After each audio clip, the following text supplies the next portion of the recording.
The old man built. The old man built. The old man built. The old man built. The old man builds is broken in the head. People not seeing reality has put them in the red. Where conscious and spirituality restricted from the norm and replaced with the ignorance of basic magnetic form. The geometry of God keeps running through his head. That's what makes old man builds broken in the head. The old man builds. The old man builds. Spheres of destiny are spinning in his mind, making him travel back and forth in time, battling the establishment for just a little recognition. Has him forcing the world to understand his premonition. That world will have all the technology in the end, even if it means his life will fail to instead. The old man builds. The old man builds. The old man builds. The old man builds.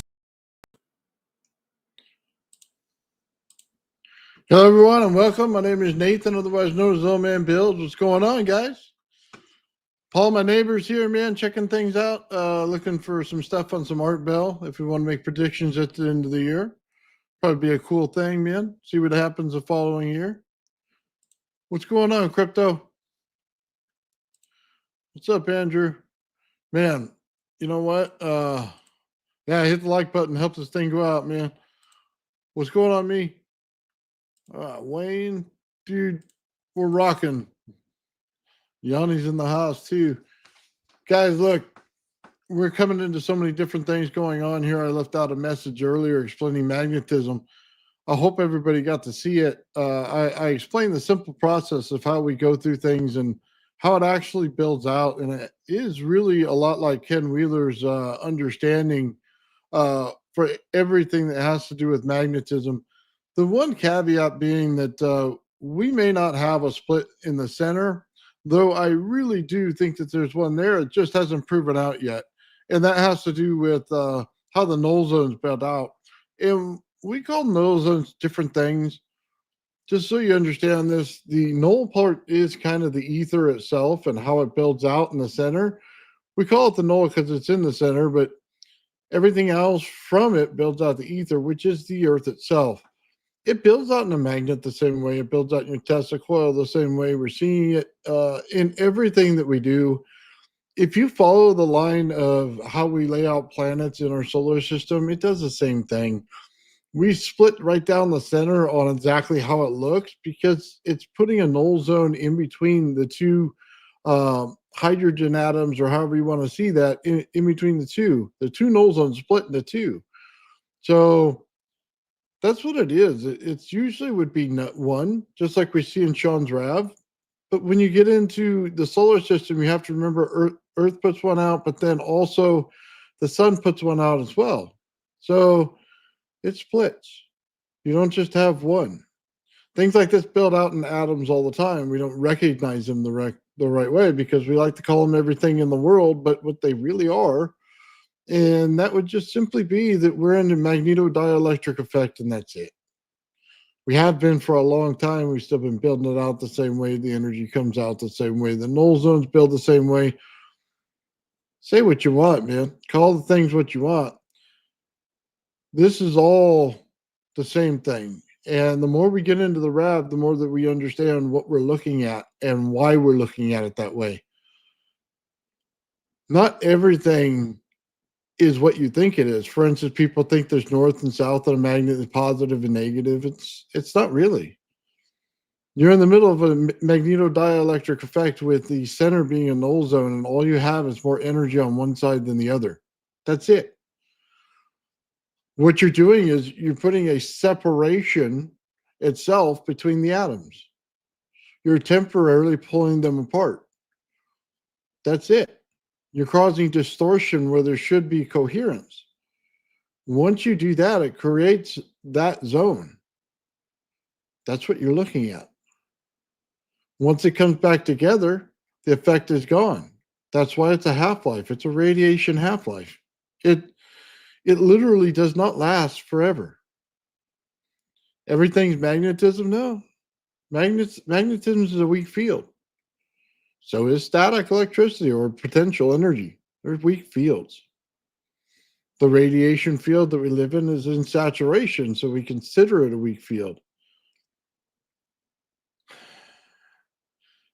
I think what people understand that they'll understand gravity a little different. Gravity is not putting energy in, it's removing energy. Think about it. Just think about it. If you're in a saturation zone, which comes out as null when you build it out, you're in the zone with the most energy. It's fighting each other, so it feels like that there's nothing going on, because when you're in a null zone, it's a completely calm part of the storm. In any tornado, the null zone is in the center, which is the calmest part of the storm, but that's where we live on this planet. The spot where the most energy is, and we don't realize it. When you go to put hot energy into anti-gravity, what does it do? It fails. It's a miserable failure. Million amps, millions of trillions of volts. That's what they keep saying that we need. It's the exact opposite of it. It's a misunderstanding of what fields we're in. You don't have to call them fields. You can call them zones. I don't really care. It's how it builds out the energy. You see, once you actually have a field bubble, and I have one, it pushes out the energy. It creates that zone right in the center. It's insane that we're not seeing it this way. And somebody asked me, well, how do you get that thing to fly? How do you get something that's anti-gravity to fly? Because creating the field is one thing. Getting it to fly is another. This is where people do not understand the effect of what's going on. When I say string theory is half right, I absolutely mean it. You see, string theory got the part right that goes like this. What did they not get right? We don't live in a 2D universe. We don't live in 2D. Anybody who says we live in 2D is full of shit. And they don't know what they're talking about. This is why you do not use little points on a little XY scale, okay, to draw out geometry. It is a complete failure of physics. One of the biggest blunders they've ever made. Everything doesn't equal each other, and it shouldn't. It bothers the living daylights out of me. So how do you get this thing to lift? You have to give it a vector direction. How do you give it a vector direction?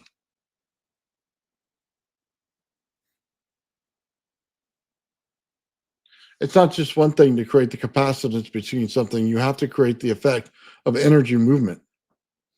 You see, you have to compress it and pull it apart in order to get the voltage to rise inside of it. So the energy must have a direction in which you're facing. The failure is not to understand that. We think it's a piezo buzzer to do it. What is it doing? It's just compressing that field and pulling it apart. That's all it's doing. Now that we understand what the vector direction is and how to manipulate it, we don't have to use things that don't work. Things that are maybe sometimes work. Just go straight to the source. How do you get it? The same way that nature tells you that we're building everything else in the lab. You see it. It's doing this at all times, but it's not just doing this. It goes boom, boom, boom, boom, boom. It's building it out in separate directions. Why? Because it's 360 degrees. It is a sphere. It is not a circle. It is a sphere. Therefore, it's like a golf ball. It divots and then builds out, divots and builds out, divots and builds out, but 360 degrees around. Not 2D, not circles. We're not plotting geographic points on a map. We're building geometry. It's different. People have a lot of trouble with that. A lot of trouble with that. They can't wrap their mind around it. Why? Well, because physics has done a piss poor job of explaining it. Because they don't use geometry. Heck, back when I was in grade school, they told me not to use the plots on a map in order to understand geometry. It's not the same thing. Yet physics does it all the time. It's why we don't understand anything.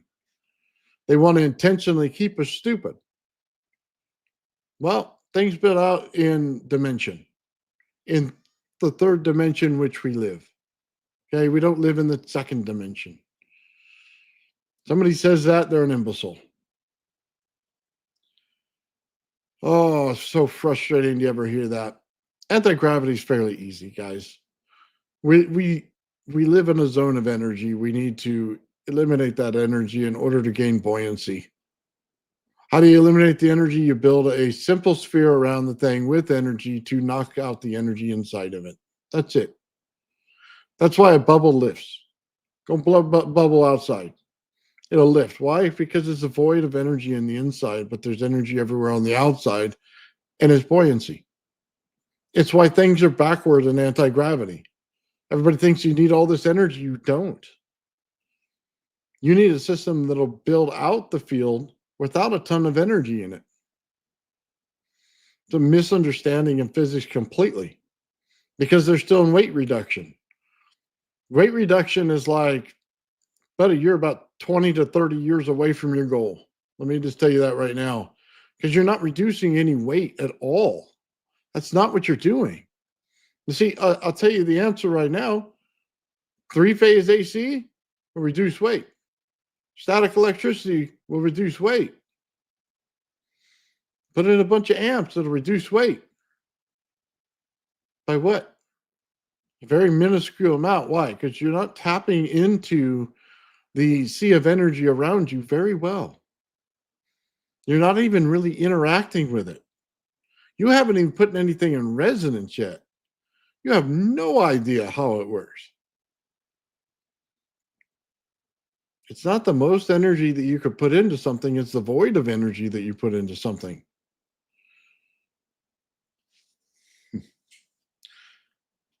Energy is so much different than what you think it is. A lot of people think it's volts and amps. Let me just tell you something like this so you understand this. When the energy increases while you reduce the voltage and amperage in a system, then you have the energy how the world and universe and everything builds it out. You're amplifying the resonance of the system is how you build out energy. Energy is not volts and amps. Those are carriers for the frequency.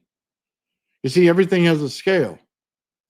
You have your resonance frequency, you have your volts, and you have your amps. Now, which one are you going to amplify? If you amplify your volts and amps, okay, let's just say your amps, all you're going to do is create heat. You wasted your time. You increase the amount of volts in something, you cool it down. But then it must find the other part of it, which is the amperage field, and it must find how it resonates. So many people don't understand this phenomena. They just don't. You ask them about resonance and they don't get it. When you reduce the voltage and amperage in your system and take the resonance itself and you amplify the resonance, what does it do? It creates energy in a null zone that's away from your primary running system in something that should not have energy in it. It'll build it out in like Sean's Rav in the middle of nowhere where you'll see just an opening of light come into existence. Why? Because in that intersection between how all these things build out, okay, and all the spheres they build out, you have an intersection right there where it opens up itself. And that all has to do with because you're in a scalar area. So many people are worried about the wrong thing. They think that their math is going to get there. I laughed my ass off this week. I saw Jack Staffardi get up there so proud about his big fucking G. Okay. Let me just explain this to you right now. None of that math is worth a hill of beans. None of it. Not worth it. Why? Because you're defining something you have no idea what it is. And that's your testing mark. You have no geometry in there. You have points on a little scale there. That's it. Little map coordinates. You threw in a Z axis just so you can make it look like you had geometry. You never use it. Y1, Y2, T1, T2. It's like you think we were born yesterday. All proud of his big G. Just doesn't get it. I bet out this field a year ago. I hadn't entered gravity field for over a year. Okay. It didn't take long. I showed it on my channel. It'll absolutely push out energy from the outside of it. It'll also hold energy in.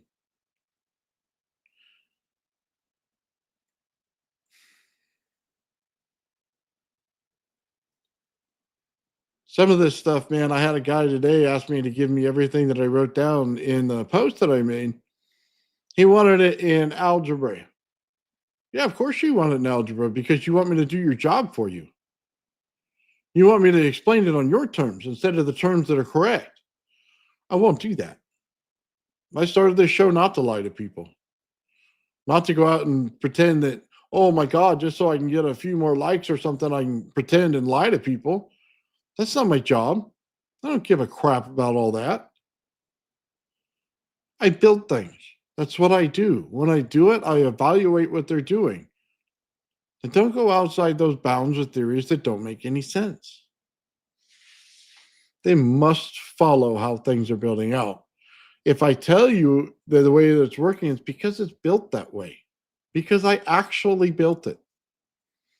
When I tell you you can turn down the amount of volts and amps in a system and get the resonance to amplify, it's the amplification of the resonance that's the power. It's because I have things on my channel that show you that. See, I got my Tesla coils down to 8 volts when I'm sitting here and I do the video. I got that thing down to 5 volts. Why couldn't I get it any less? Well, if my MOSFETs would run lower than that, I would. You see, the trigger on them is 5 volts. So either you go from the complete unity or you go 5 volts. The energy builds out and it amplifies. You get more energy out of those coils sitting to the side than you ever will that primary coil. You can try it. Put 8 volts in your Tesla coil. See how much energy you get. You better have that light bulb stuck right on the side of that wire. Put it in the null zone and into another coil out from that. What do you get? 6 to 8 inches of energy pulling straight out from it. Why is it more? You see, that's the thing, isn't it? Why is it more? It's all entanglement. Once you realize that you're never going to beat the entire system, you have to work within it. You see, we go from the center of our cosmos and it lends energy to everything in the cosmos. Every star that builds out, every planet that builds out, everything else, everything is using the energy from the center of the cosmos. Okay?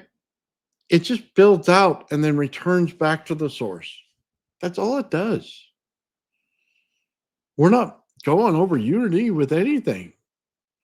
We have a potential energy inside the planet, and we can use all that energy, all of it. That means your system can run better than your system's supposed to because you're only pulling energy out of the atmosphere. A lot of people don't understand that. All the energy is all around you. It's everywhere. We're in a saturation zone. We're in the null. Things stay stagnant in the null. Sometimes you get influences of energy coming from the atmosphere on the planet. Yeah, it's supposed to. When you compress energy going in 2 different directions, what do you get out of that energy that's in the planet? You get AC and it comes out in lightning. I showed that on my channel. You take coils, put them in counter directions, and you can go from what looks like regular plasma to a voltage multiplier. And it'll shoot right across just like lightning. A lot of people don't understand that null zone is what keeps in the energy. We have it all around our planet. It's everywhere. It's not like it's hiding from us. It it's inconceivable, some of the stuff they put in some of these papers. So far from what the truth actually is. That's the conspiracy here. They're hiding that from you. All try to make up some fundamental force to go with some system that's broken. And everybody tries to go over there and influence. You could tell. Those who come out with the same gibberish get the most views. Why? Because they accepted garbage. Not one of them tested it. Oh, it's a hypothesis. Oh, math works. Well, shit, the math works for everything. I want to equal something out. Oh, hold on. I'll just flip something upside down in a fraction. I can get around both sides and make it equal. I do it all day long. That's how algebra works. It's always equaling something. X always has to equal something. The problem is when you use geometry, it doesn't always have to equal something. It builds out energy. Energy comes out of it extra than what you thought.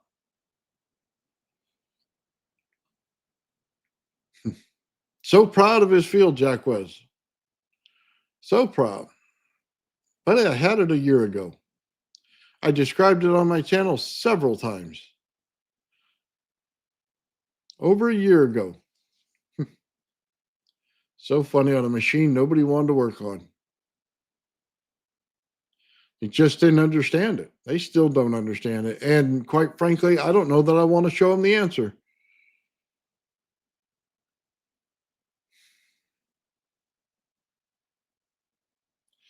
It's hard to sit here and do this sometimes, guys, when you know that they're wrong. It really is.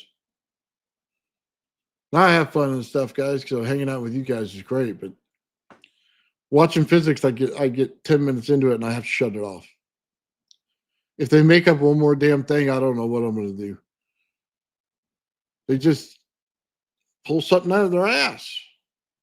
And then, oh my God, this equals this. Oh, it must be good. No, just because the math doesn't works out doesn't mean it's going to be good. It doesn't even fit in your system.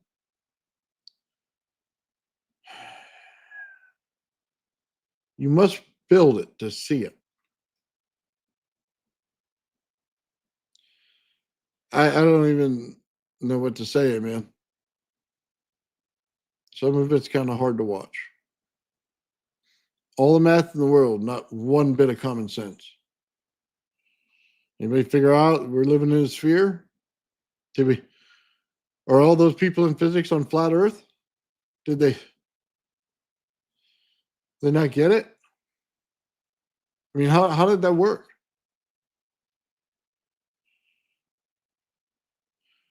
I mean, think about it. Yeah, I live on flat Earth and everything's flat and everything's in 2 dimensions. Great. Yeah, that's a bunch of garbage.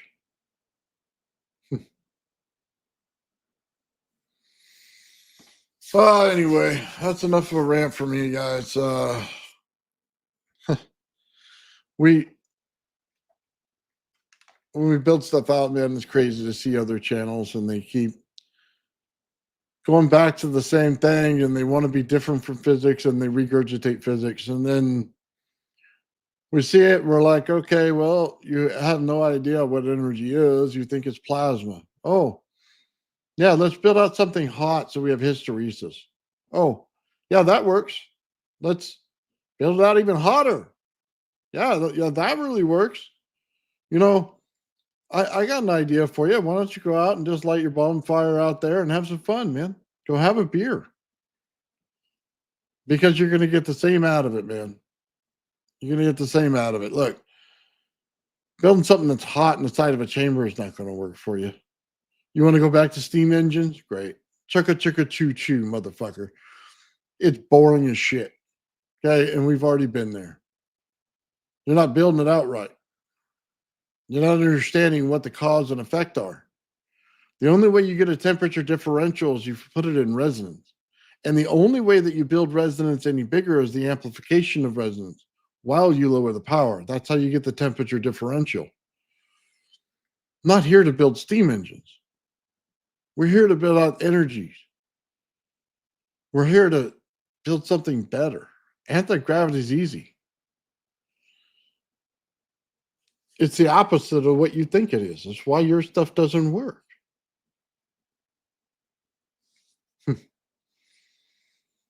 Some people get so close, man. I've seen their experiments, they get real close, and then they go back to a physics understanding of it. You might as well have just taken all the work you've done, put it in the toilet, and flush it. Space time is the worst thing someone ever written down. It's wrong. It's flat out wrong. You cannot make it that way. You cannot just put plots on a map and call it geometry. You can't. You have no idea what the volume of a sphere is at that point. How are you going to evaluate how much energy is there without it? Those little points don't give you that. Algebra is the wrong math. For people who do math every day, it's a piss poor understanding of it because you're not using the right stuff.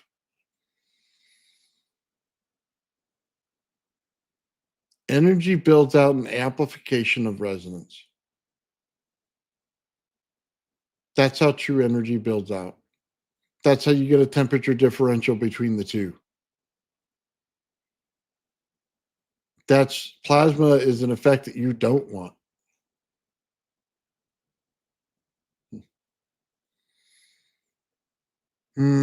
So much people could really understand if they really just saw it for what it was.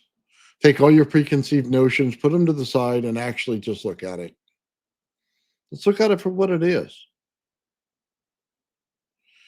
Magnetism is different than what you think it is. It's not a plus minus game. It's not, oh my God, positive and negative. Those things, attraction, repulsion, there's just more energy on one side than the other. Okay? You're separating these things at an atomic level inside on the atoms by creating some distortion inside of it that has a half-life.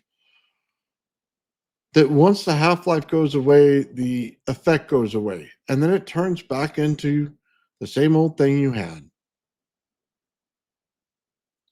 How did we get the magnet? We spun an electric field. We inset a voltage and amperage and a frequency inside there. We limited its potential right away. We immediately capped the potential. Why? Because you can't amplify the resonance inside of it. You set it with the frequency inside of it already. You've already limited it. It cannot be a strong force because you limited it. It can't be a strong force anyway. You spin an electret, how big is your magnetic field? Do you really understand this? How big is your magnetic field? If you spin a 1 foot field out of an electret, how big is your magnetic field? 1/8 of an inch. That's it. Your magnetic field is a weak force. We can see it in our planet. We have a very weak field. We call it magnetics. It's not magnetics. It's radiation. Radiation gets caught at the end of the field. You could see it. Our Van Allen belt is filled with it. Oh, it's radiation of the sun. No. It's the radiation of the planet. It's building out to get ready to go into that null zone. And then it tapers off, and you can see energy still coming out. And then it builds up to another null zone. And it does it continuously. We see it. Heck, as soon as Sean spinned up that RAV, man, we saw it. It was clear as day. Little bit of energy, to a thick amount of energy, to a null zone, to a little bit of energy, to a thick amount of energy, to a null zone. It did it over and over and over again. It was proof positive. You look at the temperature test, you saw the temperature differential between every layer. Every layer had a temperature differential in it.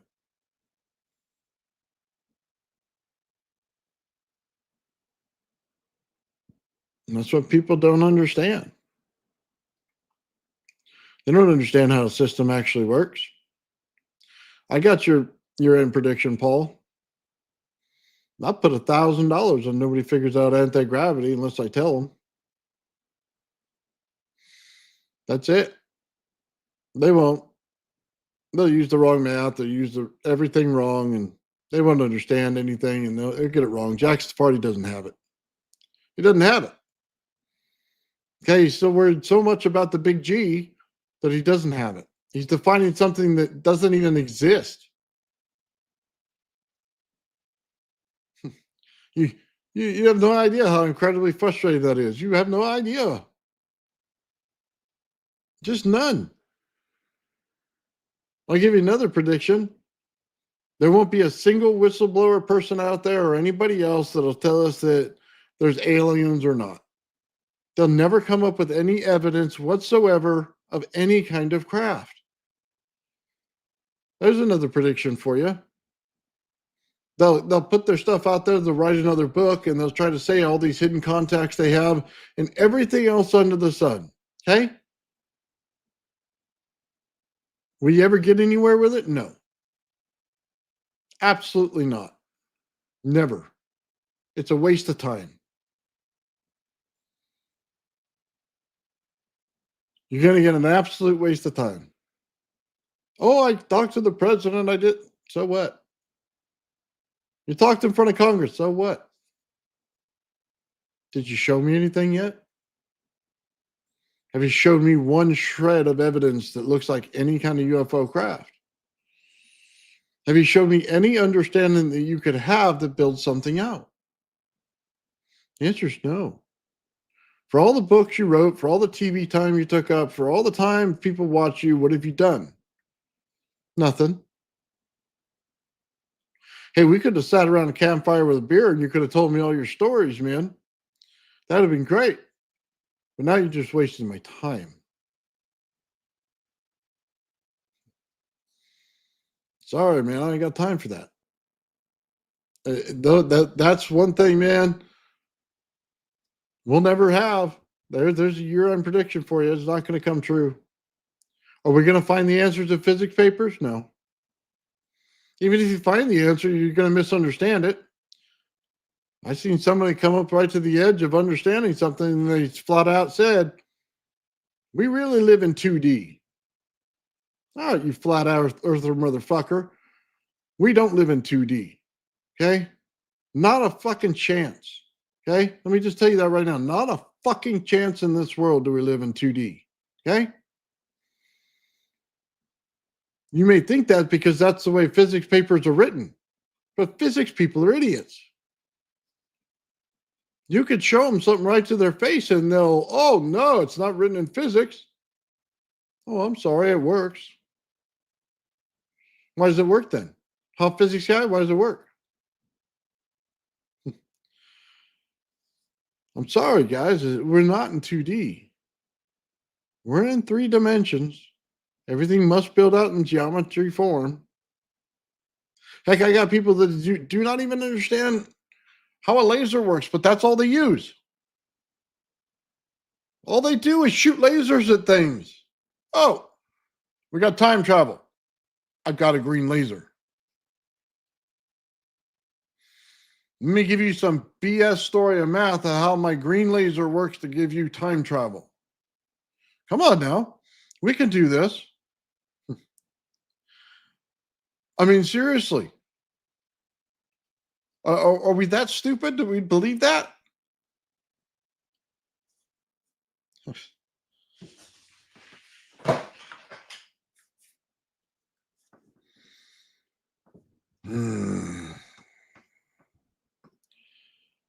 Oh, man. It's not that I don't like these people. Okay, please understand that. It's just frustrating. It's really frustrating. I'm sorry, guys. This is why even if you show them how it's built, they'll define it in a stupid way. They'll find some way to screw it up. Even if you give them all the answers. Yeah, I can define what gravity is. I'll have to use geometry to do it. Oh, you can use geometry to show us how it's done. That doesn't fit with our math. Yeah, but it's the right answer. I'm sorry you don't like it or can't understand it, but it is the right answer. Things spit out in geometry. You don't like it? Go blow yourself out to the stars, man, and look back at our planet. That big 2D planet, like you like to call it. I mean, I don't know what to tell you. We got pictures of the Earth, and you still think we live in 2 dimensions. Yeah. Hey, watch out for the walls right next to you, okay? Mr. 2D. Go look out for the wall right next to you. Go put your hand out. You touching your wall? You touching your wall? Oh, there's no wall? What do you mean there's no wall? You're mine, right?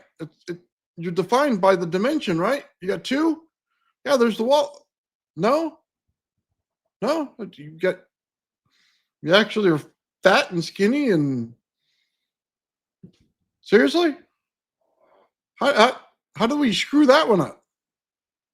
What tortured mind came out and said, oh, that guy really isn't fat? No, old man isn't really fat. He just drew that way on the 2-dimensional side. We drew him looking like Wimpy. We just, yeah, took some drawings. I don't understand it, guys. We interact in 3 dimensions, not 2. Plots on a map are not geometry. If you went to even grade school, they would take your paper and throw it up right back at you. You may not do this to define geometry. That's what they would tell you. These are points plotted on a map. You may not use that to define geometry. You must use all the geometry equations. That's why Jack doesn't have it. And Jack's missing something else. Missing something else completely. And it defines the zone that he's in. And I'm not going to tell him. But he's missing it completely. I know it's not in his work. It's not in there. And you can tell by one statement. The field may be too weak on its own the way it builds out. That's what he said. How do I know he doesn't have it? Because he forgot a crucial step. You didn't understand what he was doing. That's it. You forgot a crucial step. The person that says, why do you use such low energy and it has such a big result, didn't understand what you were doing. You failed to understand it.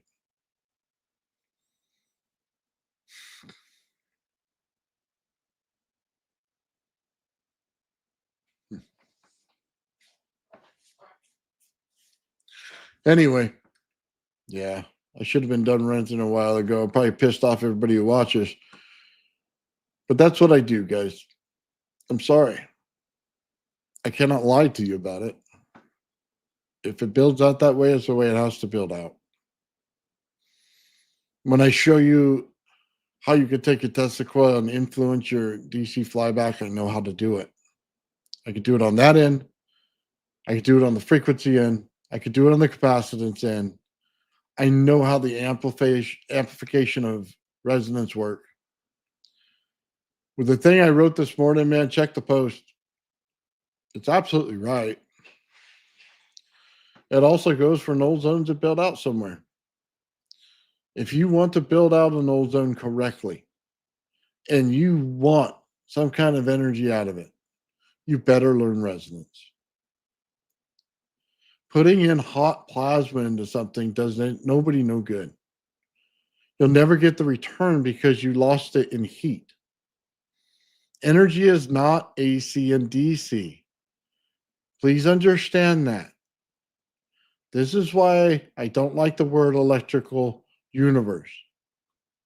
Not because they're not right in what they're saying and how it builds out. It's because energy is not AC and DC. It's not electrical. It's energy. Energy goes through all forms. It goes from one type to the next to the next. It does not just build out in electrical. That's the problem you have in the understanding of this.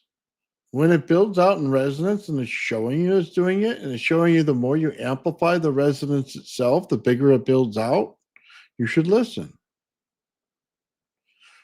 When you flip the cap bank right in front of it and you see the size of this thing change, maybe you should listen.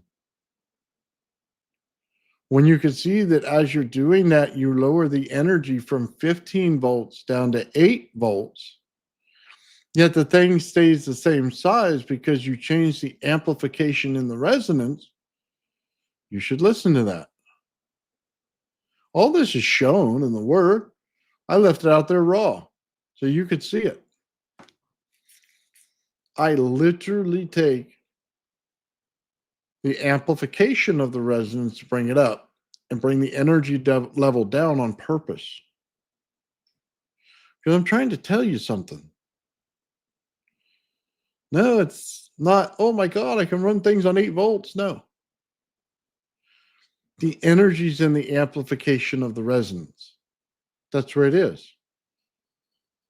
You see, in that form, you do not get the hysteresis. You're not building out things too hot. You're not building out things. As a matter of fact, things will cool down and you get cold plasma. When you get into cold plasma, things build out big. You're able to build more fields out. You're able to push out more energy because it doesn't have the loss. You're not cutting off your legs before you start. I don't know why that's not understandable. As soon as you create heat in the system, you screwed up. That should be pretty much understood by now. Oh, yeah. At the end of the year, man, we'll do a show. We'll do predictions. Not a problem, Paul. And then, yeah, we'll all do something stupid and crazy for it. Eat some more chicken wings or do around something else, man. Something fun. I had no problem with that. Give some stuff away. I mean, something, whatever we're working on or whatever people want, we'll throw it in there. Maybe we should just ask everybody what the giveaway should be, and then you guys can let us know. To be honest with you, man, some of that quartz that Joe's been digging out of the ground is what I would want, but I don't know. I don't know what everybody else thinks. So, yeah.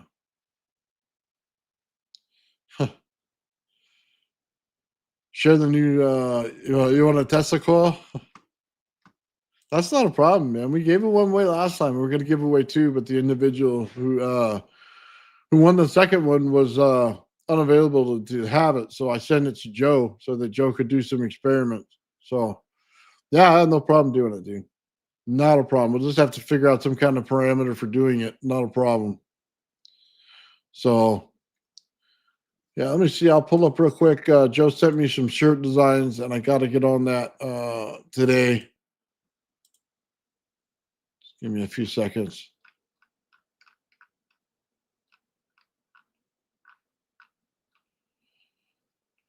Real quick, I'm just going to do this.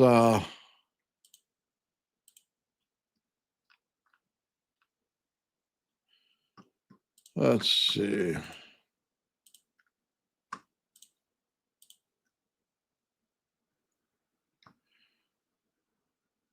So let me just read this to you so we all understand this, okay? I don't know that you can read it here. It says everything is magnetism. This is what I wrote earlier, guys. This is the reason we are not understanding the universe. Magnetism, it seems as a strong force by everyone who says this. The truth is magnetism is a weak force. Magnetism itself is a misunderstanding of what was really going on. There are no positive and negative sides, no force pulling each thing together or pushing them apart on a north and south poles. Okay, let's understand what magnet is. A null zone is created in a material that can hold a charged state. We spin wire around a cylinder to produce a magnetic field that moves the structure of the atoms in the material over a period of time.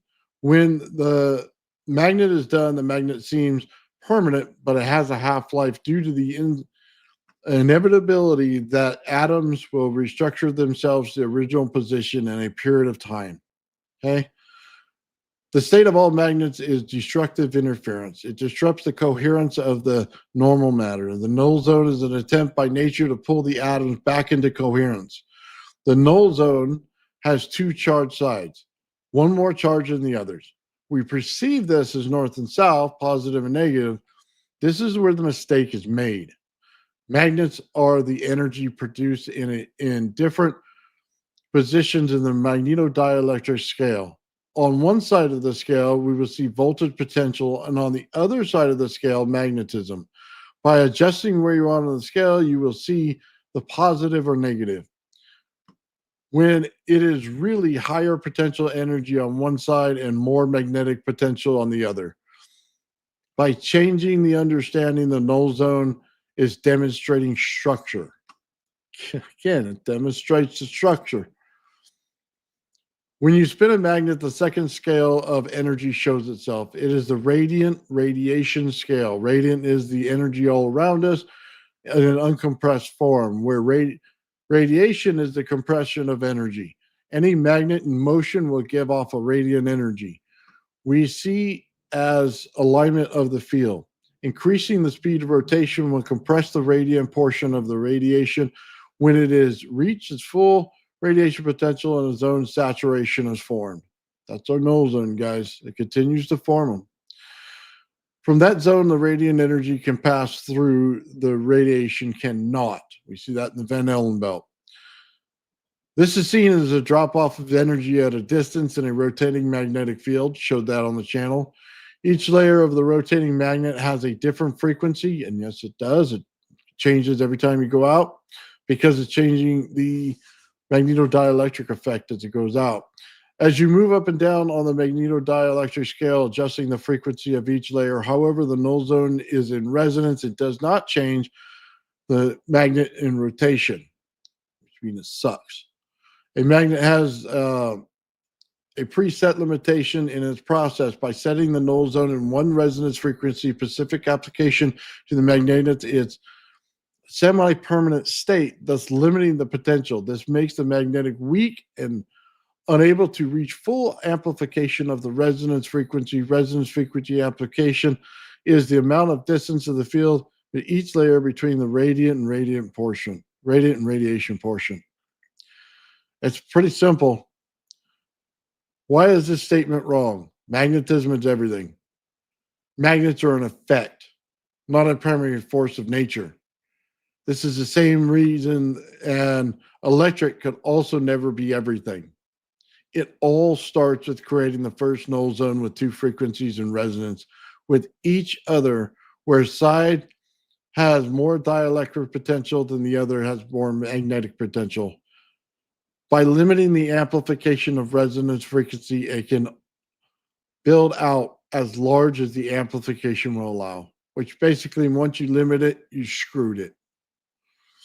Energy starts with frequency that is mirrored onto itself with a time delay. We understand this as resonance.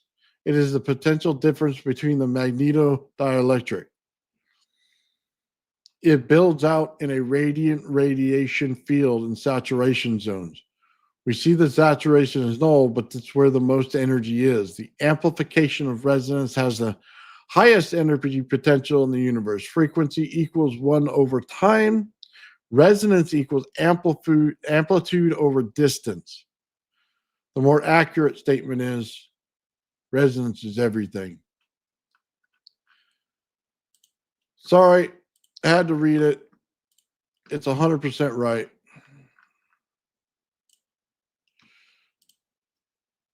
Hmm.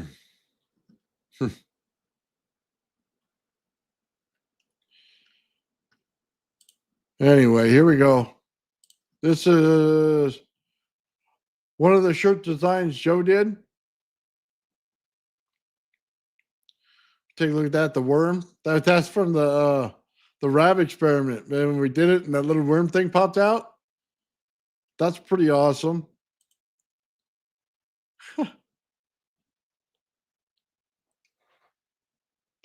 Oh man, Joe, you want to put up what that says in there? Yeah. Coast room's awesome, man. Oh, yeah. That's kind of a funny one there. I'll let Joe explain it. Yeah. Nice.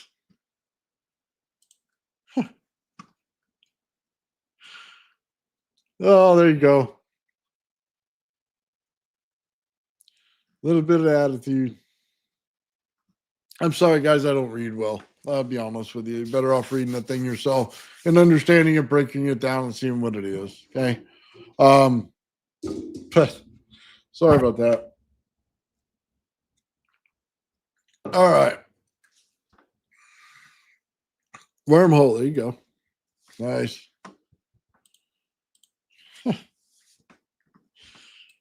Gotta love it, man.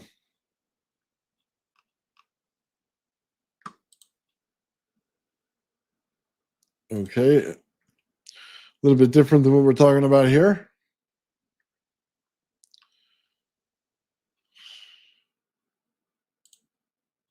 Huh. Feed AI.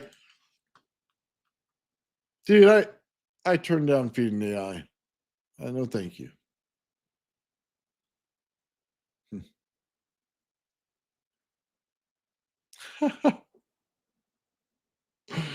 Oh man. The thing is, man, I won't lower myself to write space time on a piece of paper. I just won't do it. It's wrong. You don't bend space. You don't need to. Think about it. The Einstein Rosen bridge was said that Einstein said to bend space to get it to work, right? And that between the bent space, you can create this bridge. But you don't need to bend space. Why?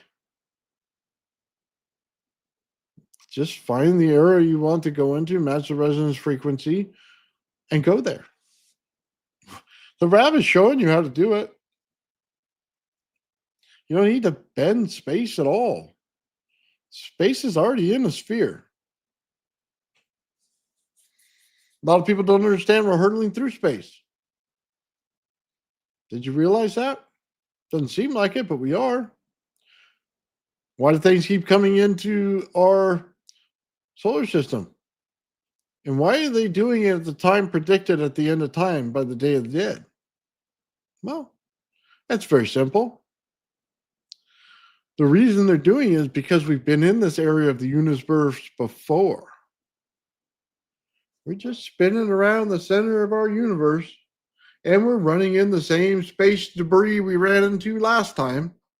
And then when our time has passed and our great grandchildren get there, they'll pass through it again. It's predictable. They put signs out to look for it because it creates cataclysms. Can we evolve fast enough to avoid it this time? That's it. You see, you think Planet 9 would be in our solar system because floating around somewhere where you can't see the funny orbit. Nope. If there is a Planet 9, it sits outside of our solar system. Hey, Planet 10, whatever you want to call it, I don't care. That big planet out there, it sits outside our solar system. We run through its area of space. It is no longer moving.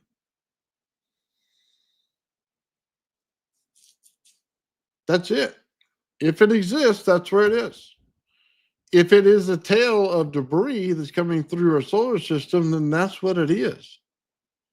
They're undefined on what it is. What's pulling against us? Well, we're in an area of the solar system where there is something out there. That's it. It's not that hard to understand once you understand we're going through space. We're not sitting in this little calm little area, man. It's like nothing moving. No, we're hurtling through space billions of miles an hour, man, flying through all this junk. Huh. You think the fields are impossible? How the heck are we doing it? Why does everything seem calm? Why everything's in movement? Why? What do you mean? We're going around the center of a universe, like around it like this? Yeah. Oh, we're going pretty fast. Why am I not feeling the inertia? Well, I don't know. Maybe because they built a little bubble around the whole thing. Who knew?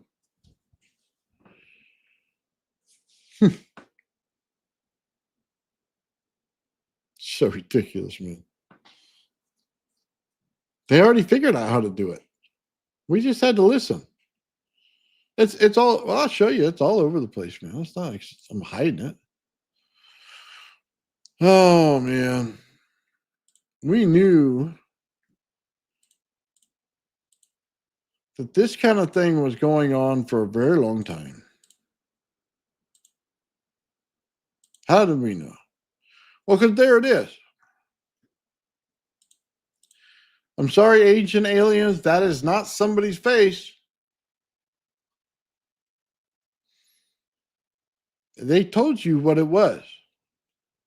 I don't know. That's a good. No, it splits, has the fields. By the way, that's exactly how Sean's round coil builds out in energy, just like this. There's ground wires, null zones. That's where the energy builds out. Exactly the same because it's a sphere. Again, 3 dimensions. Builds out like that. And they told you it was there. They say this isn't somebody's face. Huh. Not an alien. It's telling you structure. It is literally telling you how the earth builds out. Huh. Oh, well, hey, how's that get there? It's only on Josete Tepe, which is basically just a symbol for a resonance chamber. They say, well, hold on. Why does that Tepe thing build a wobbly? Well, I don't know. Maybe they were trying to tell you something. I don't know. Geometry has a pretty weird way of building out like this in resonance. Yeah. Why would you put a circle there? Then people would just be on their 2D universe over there writing circles. God knows they put a lot of that down already. We see it build out in the hydrogen thing. Let's see. Where are we at? Maybe this one over here. We do the RAV experiment. We look at this one here. Why? Because we know that there's a null zone that goes in between it based on where we're sitting inside of the solar system.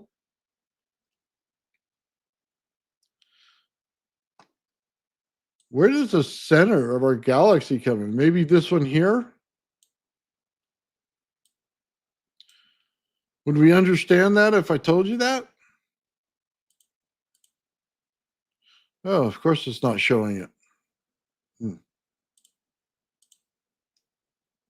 Let me put it up again.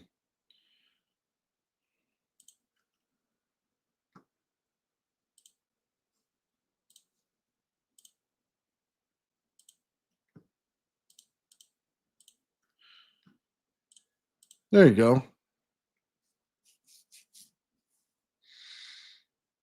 Will we understand that? Why? Why would it build out that way? Why would it build out anything similar?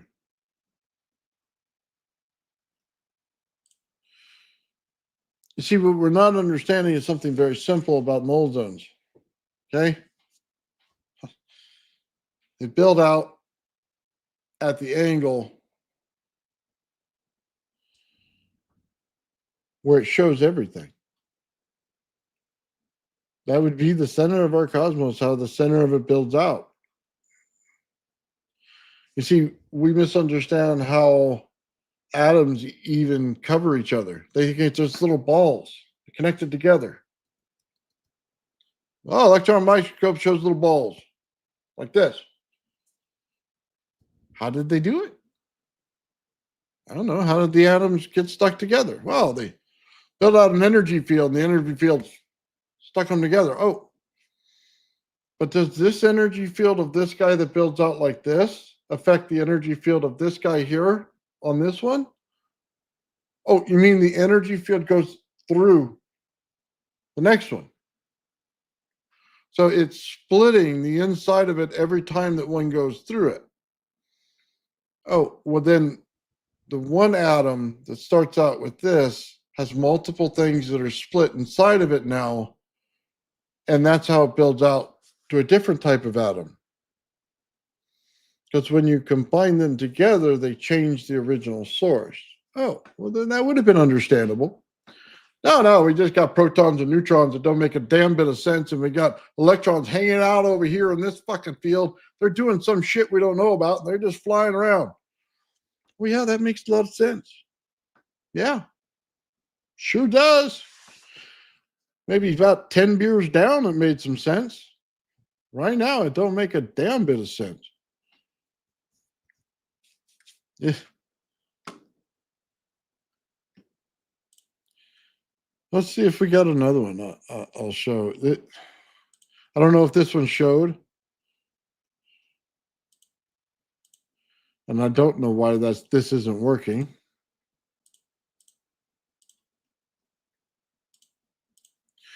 You know, they drew this on Giuseppe Tepe. And it's right there. That tells you it splits. Let's find the other one. I had another one in here. There you go. Even this old medicine man knew it split. Look at him. Oh, no, they just drew that on his stomach. Okay. Yeah. We just drew it on his stomach out of the blue. Didn't come from anywhere. This looks good. We're good.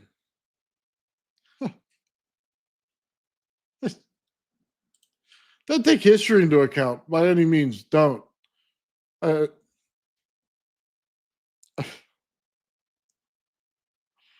Oh my God. Oh, let's just not show how null zones are built out or anything. Let's just, when they show it to us written in the cave and everything else, and they had an ancient civilization that put Egyptian hieroglyphs over everything and every continent, and then you turn around and they put this stuff on the walls. Let's ignore that too. I don't know anything that builds out. They start putting geometrical structures in everything that they do. They're very precise in their math, but they apparently for some reason, they use geometry. Who knew? I mean, wow. Well, it's forbidden today, but back then it was okay. I remember having taken that in high school. They knew it was different in high school. Elementary school, they told me that you couldn't do it. You know, plots on a map to do geometry. And then in junior high, then in high school, and then in college, they just lost their mind. Maybe it was the 70s, 60s. No, maybe a little too much of that. That'll get you. Yeah. Ooh. And do everything that way. Sorry. Just in one of those moods today, man. I literally sat for the last 2 days, okay, and watched a bunch of physics stuff. Okay. I lost 2 days of my life watching stuff that didn't make any sense. When you can manipulate the math like Weinstein does, what's the point? I mean, what's the point? Oh, missing a reflection side. We'll just take the fraction and flip it upside down and just start crossing stuff out. What's the point? Why do you even write it? Why even bother? Why watch physics stuff? Because I'm trying to understand what they're talking about. Man, I watched one guy, man, I was so bored. I had to watch it 5 times because I kept falling asleep. It's not that he didn't do a good job. It's that there's nothing attractive about it. And when you get to the end of it, I hope you're so confused you won't get to the end. Man, he sure does have a good point. Yeah, he knows something. Let's regurgitate it. Yeah. Sorry, man. If you show me an experiment, I'm all in, man. I'm all in. Rooting for you. Show me a bunch of math that you just manipulated to make it work. I'm not really in it for you. Yeah.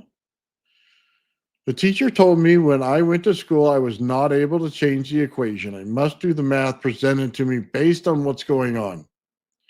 Trust me, I tried to change the stories in the math. Okay.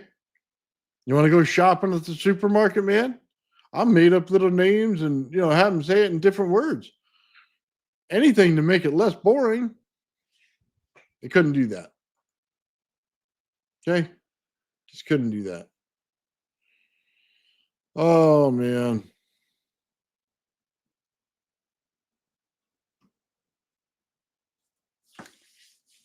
Huh.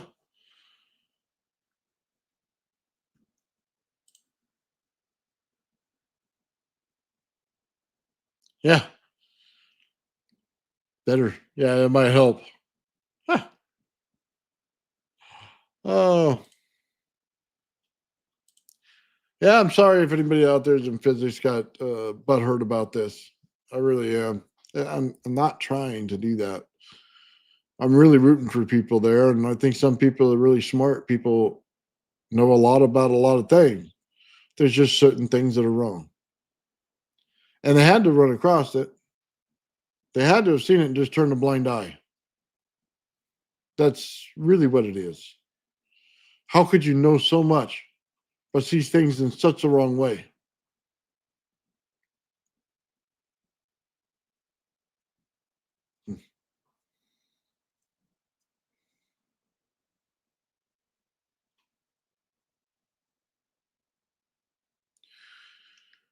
But it's not even about that. You could still use an AC or DC input. But when the energy tells you it's different, you have to listen. I mean, you have to understand something's different. Okay. You go, all right, well, let me just explain like this. Okay. In the easiest way possible. If you took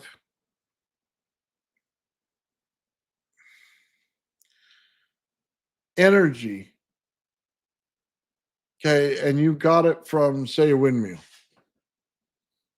you get a sine wave as an AC. The answer is no. It's high voltage potential. What must you do? You must rectify it and then rectify it back again to AC. Why? Because it's high voltage potential. You're pulling in high voltage potential. It's telling you that. It's giving you the potential. You must now convert it to something man made. You can't take that energy and run your motor based on it. It doesn't work. You must rectify it and then rectify it again and then put it in as AC. They both have a sine wave. The oscilloscope cannot tell you something that you should know. It is up to you to understand that it's different. I mean, that's one way to see it. You can use flybacks to see it. One side's magnetic, the other side's high voltage potential. They say, but the box said AC when I bought it. Well, I understand what the box says. And they're talking about a potential power source going into it. That's it.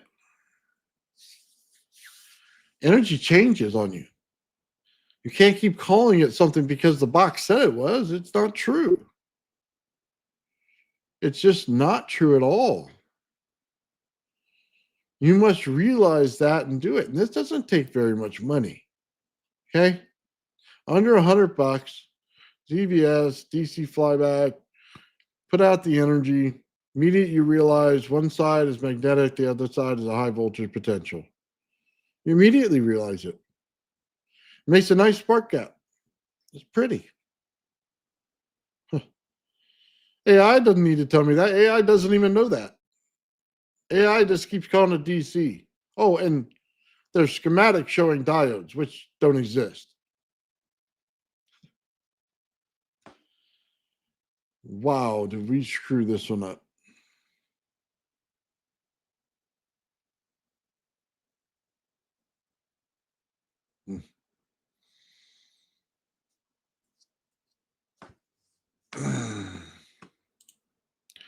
Oh, let's see. Holographic expansion. What do you mean by holographic?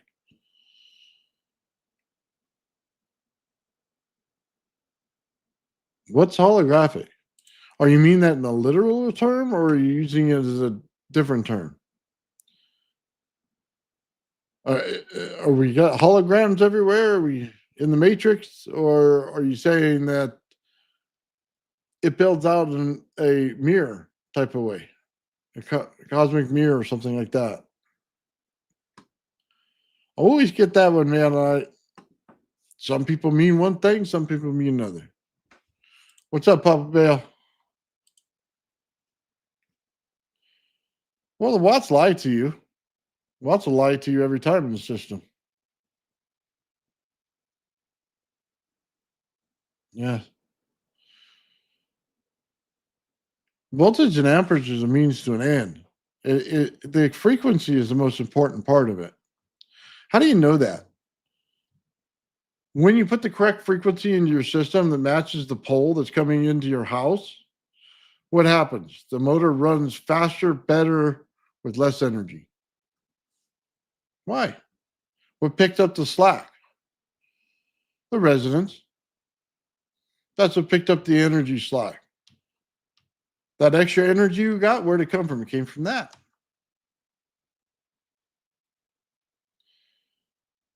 Once you understand that, man, it's not that hard. If your system is not in resonance, you have a potential improvement to make. That's it. Get your capacitance to match on both sides. That's it. The closer you are to that, the closer you are to resonance.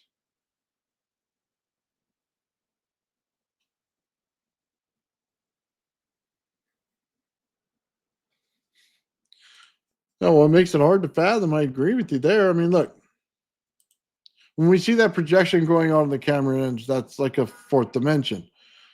That's the holographic projection of what's going on. Okay? That I understand. If that's what you're talking about, I totally get that.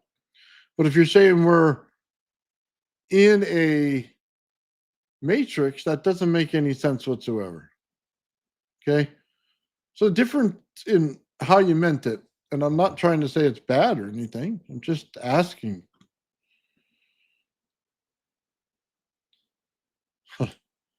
Well, yeah, it makes a lot of sense. You're dealing with a pulse motor, Papa, and that's exactly what you need.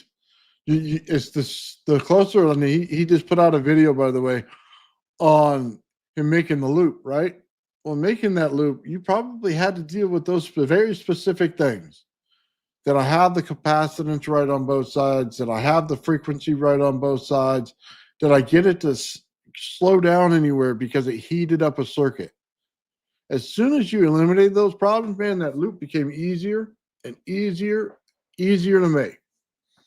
That's it. And It's a pulse motor. It's going to go a little high, a little low, a little high, a little low. And it'll do that. And you'll see when the energy is able to be pulled out, man, it'll purr like a kitten. And then when as soon as it runs into impedance, runs like crap. Then it goes, you know what I mean? It'll make difference. It'll tell you exactly where it is. It's like an old Chevy engine, man. They always tell you where they are. You just have to listen. I'm mostly deaf when I can hear a Chevy engine. Okay. That sucker will tell you all day how to tune it.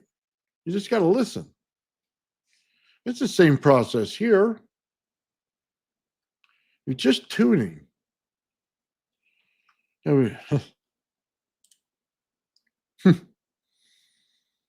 Nice.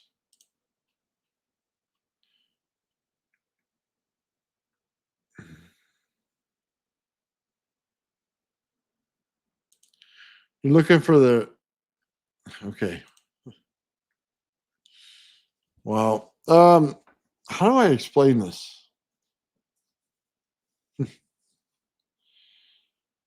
Oh, energy harvesting at resonance. It all depends on what you're doing. It all depends on your structure.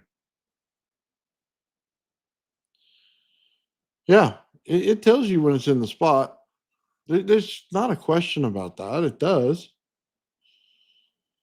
You can do it intuitively all you want. You can see when things pick up in a vibrational energy because they're in resonance together. Because they can't be in perfect resonance with each other, they're in a different scale of the resonance field together. That happens. Well, I appreciate that, man. I don't know that I'm completely wise, but I figured a lot of things out. Thank you for that. It. I want to say this. Okay, when I'm sitting in front of my oscilloscope, right, and I'm going to tune something, I'll just tell you how to tune this RAV. Okay, I've been doing it for a few days. I know how to do it.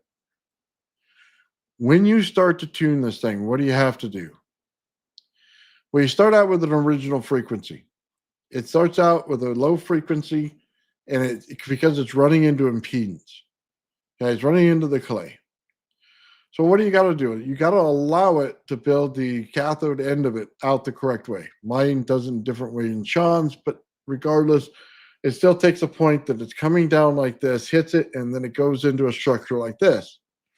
It basically took something that went like this, like a laser does, okay, which laser works on rolling around the dielectric. For those that don't know it, I don't think many people, even with lasers, know that. Okay. And it builds out and it hits a point where it pulls into a 3D form like this. Okay.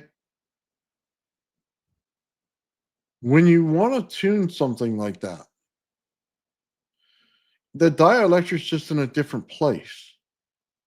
You didn't change what it did. You changed the geometry of it to force it into something differently. Okay. You change this structure into this structure.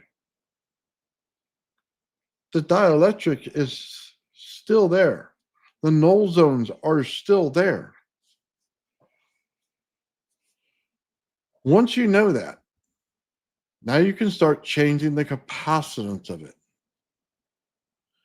Okay, as you change the capacitance, it'll lower or raise your frequency. You sit there on your cap bay and you start flipping caps.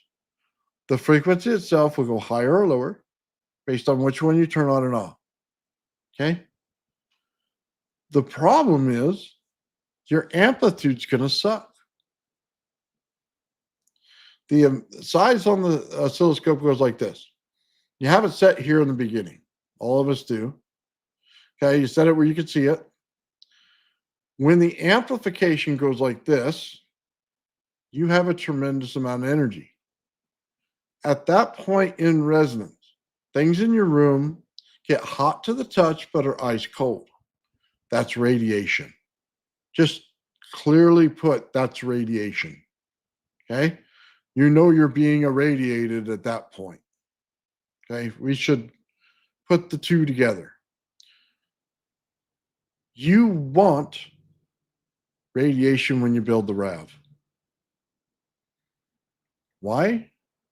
Because you amplify the energy enough. So you got to think of it this way. I went from a null to energy seeping out in a little bit. And it shows it that way. It comes out in very small amounts. Okay. Then it gets really thick right here. It's really thick. And then it builds out into a null zone again. I have more radiation here, more of a radiant field down here because it's trickling out, trickling out, trickling out, builds out a big field here. Then it hits a null point. So it'll filter again. Knowing that, what do you want to do? How do you make the RAV bigger? You say, well, I'll just put in more energy. Well, that's not the answer you need. What was changing it? You changed the amplification of that resonance frequency. It went from this small in the oscilloscope to this big. And I created a lot of radiation in doing so. I literally built this thing out the correct way. I gave it more of a distance to travel like this. That's what I did. Instead of it going like this, where it stays small, it now goes like this. That's the size of it. That's how you build it out correctly. This, very small. This, very big. It is the amplification of the resonance that does that, not the power going in. As a matter of fact, the higher the amplification of the resonance, the lower the amount of power it likes before it breaks. Think about that. What do I mean by break? It'll completely destroy everything. It'll start to destroy every little part of your ZVS. It'll run rampant through your system and just frying things. But when you're at the very extended side of it, your ZVS never heats up. Never. Not once. It gets colder. Think about that. It gets colder as you run it. Why? Because you gave it the correct amplification it was looking for. Once you did, you reduce the hysteresis in your circuits. You drop that amount of heat in your system because now it's flowing like it wants to flow. Nature asks it to flow this way. You're giving it to it just that way. This is how you tune this thing. Okay? You need to be able to understand that. You didn't get your energy from the voltage and amperage. You got your energy from the resonance amplification, the radiation that built out. You separated zones further. Why does Jack not have it?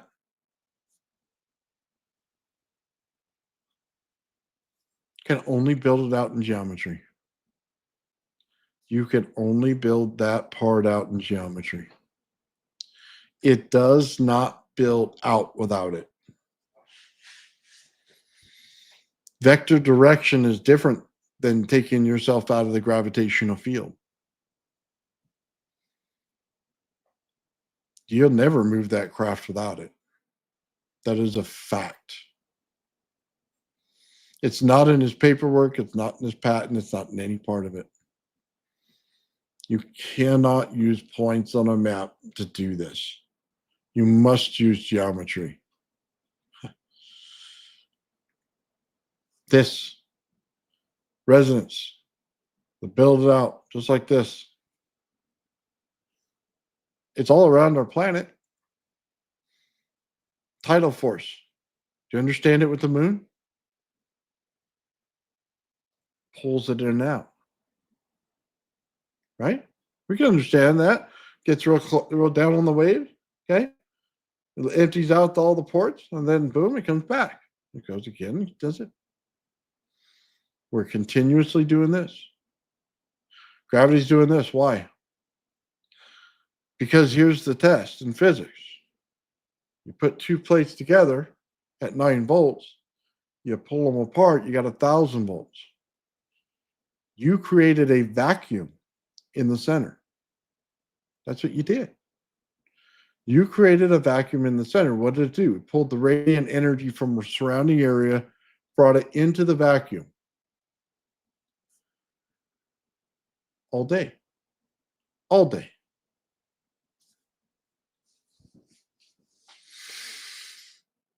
We use things in the wrong way all the time. All the time.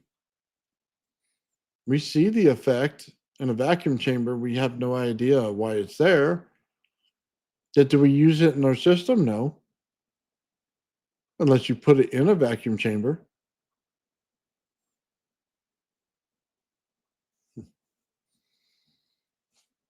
Yeah, well, think about where the energy's going.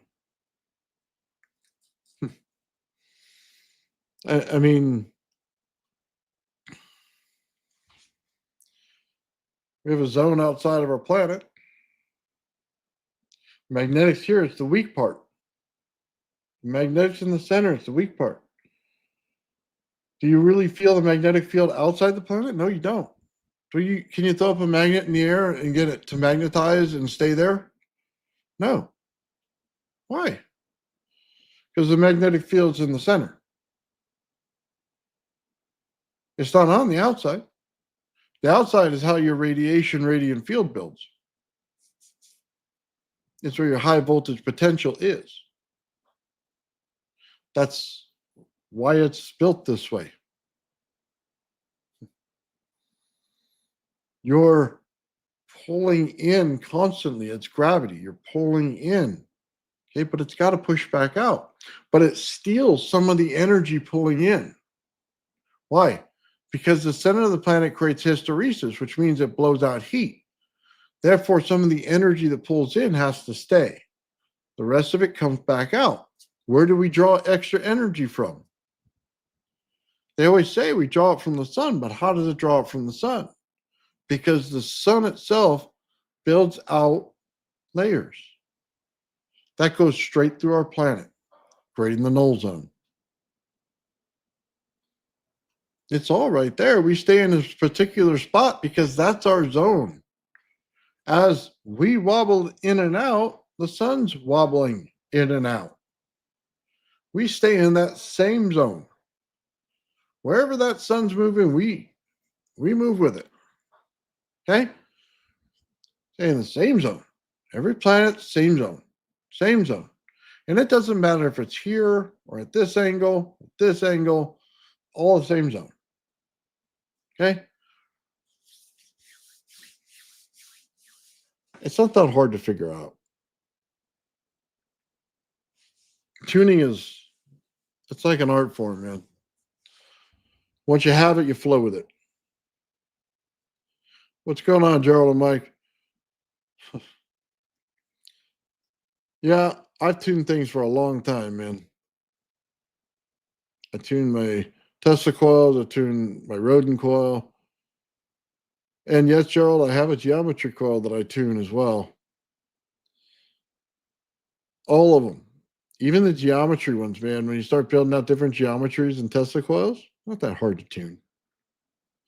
Matter of fact, I tuned this last one so fast I didn't even realize, you know what I mean? It was in tune. Just immediately when I turned it on, man, a couple snaps of the cat bank, man, it's in tune. Yeah. Wow.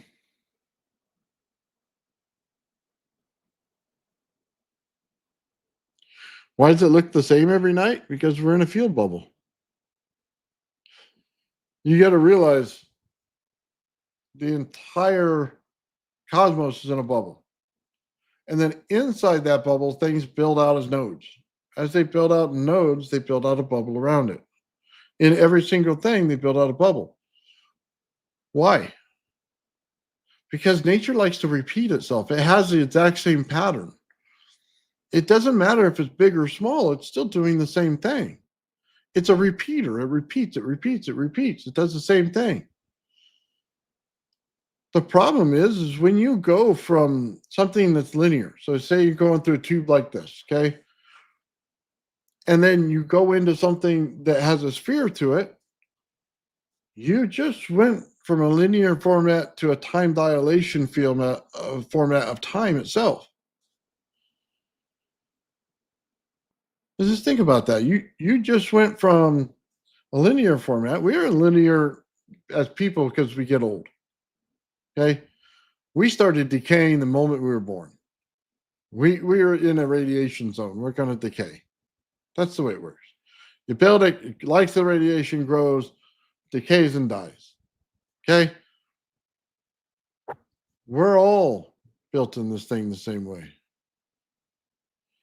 It builds out in bubbles.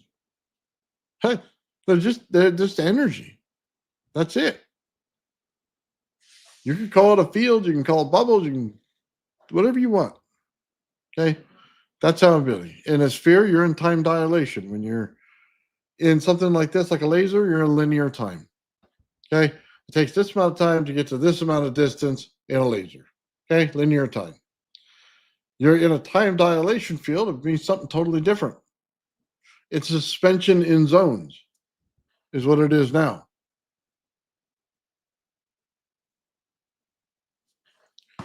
You want to stop the decay of your body, you got to get out of the field. The absence of the energy all around you is what saves you.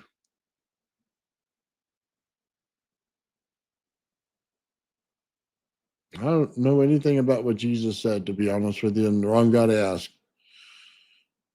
Not a matrix. Sorry, just not. It appears that way because it's continuously doing the same thing over and over again. It's not a matrix. Not a chance we live in a matrix.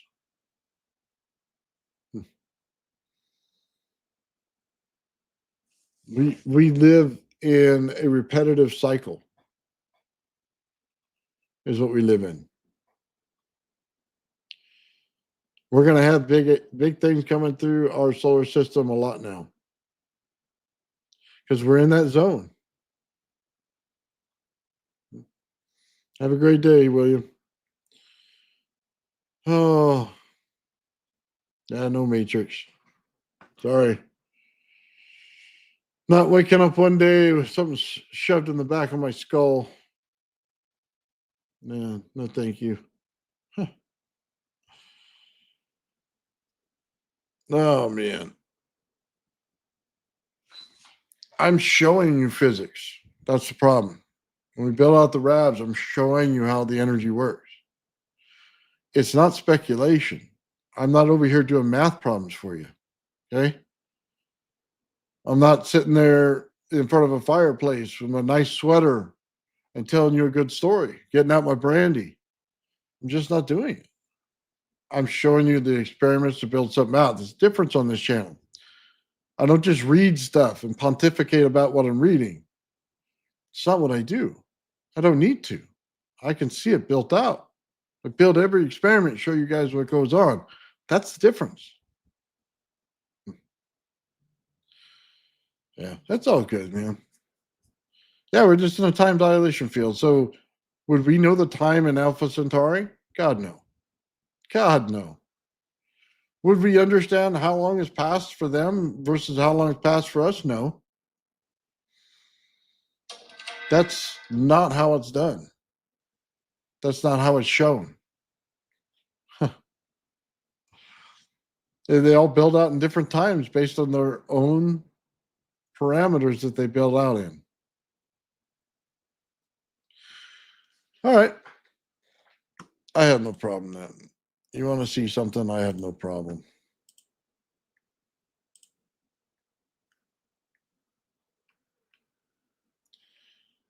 Oh man, where do we want to start? Let's go with a very simple one.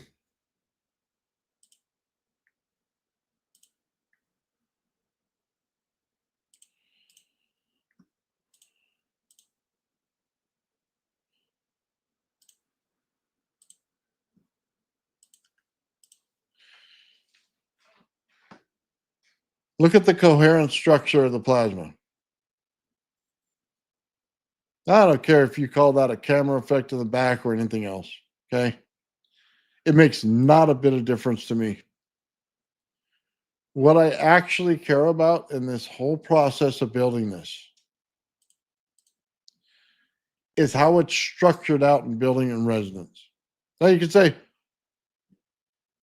huh, you're not going to get me on this one, Gerald. Look, this is how it builds out. It goes, you can see the pink, it gets thicker. There's dark zones. It's lighter by the dark zones. It's building out exactly how I told you. There's no question. The camera's allowing us to see something we shouldn't be able to see. So let's verify. Is it really what we think it is? Well, let's pull another one.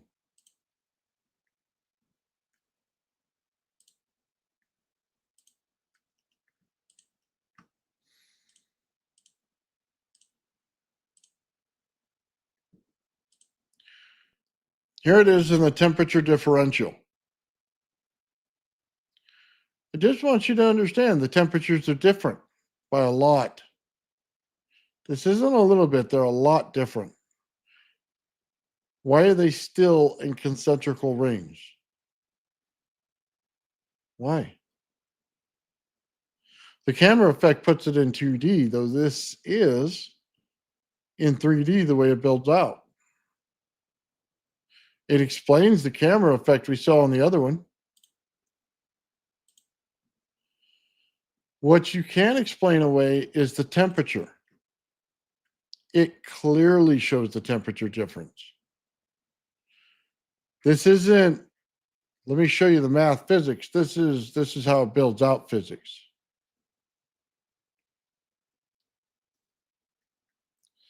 You have to start understanding this. The temperature means a lot in this. The temperature differential makes a big difference in how this thing works.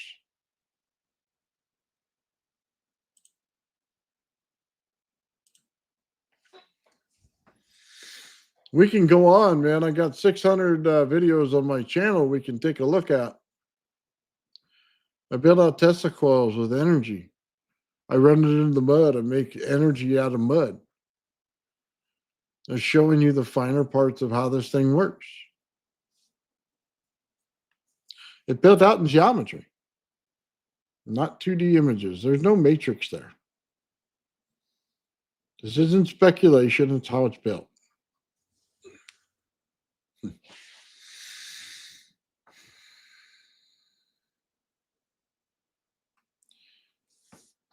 Huh.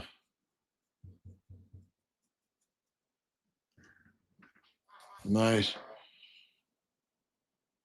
Huh.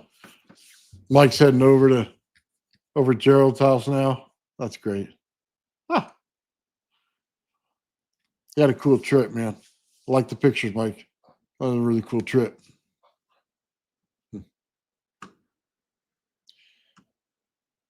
Still not seeing for some reason. No, look. This thing has been called a lot of things. Some people have a misunderstanding of things. Huh. We build them out. I keep telling everybody it's the same thing. You don't understand. Why is it the same thing? You got to ask yourself, why is it the same thing? Why does he keep saying that? Why does he keep saying it? You didn't change the parts you used to build it. You didn't change the procedures you used to build it. All you did is realign something. That's it.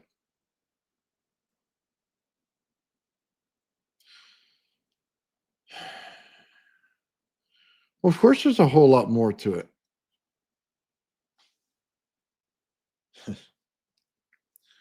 Let me just explain what this thing builds out, okay? Because this is something that you're not understanding.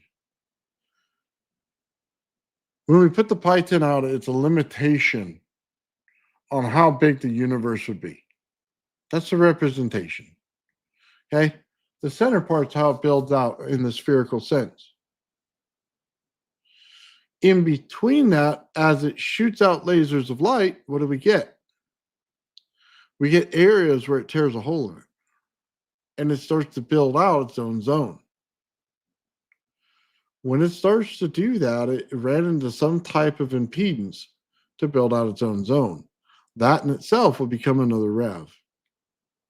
If you can get the amplification of your resonance high enough, that'll become another rev. What is the other thing about this? If you create a second rev where your first rev, they'll start to intermingle. Why?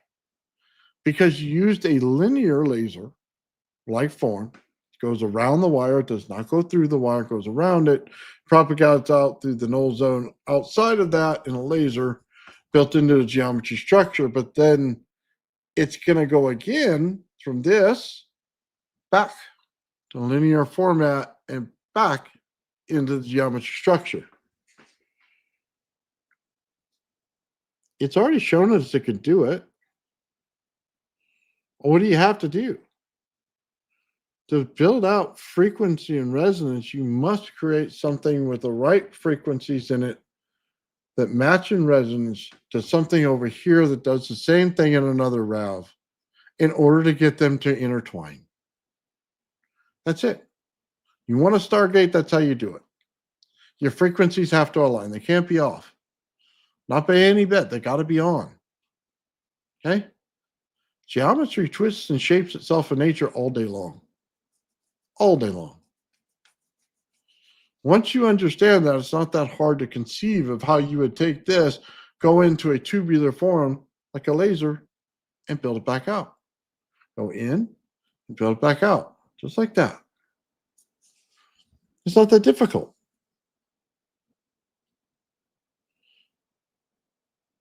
That's why getting the things on things that you can manipulate the frequencies in them matters.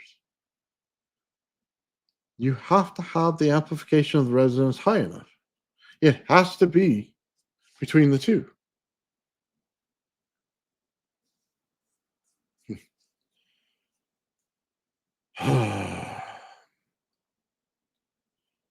Why does things flow better? When you have things in there and you have your cap bank on each side. Think about it.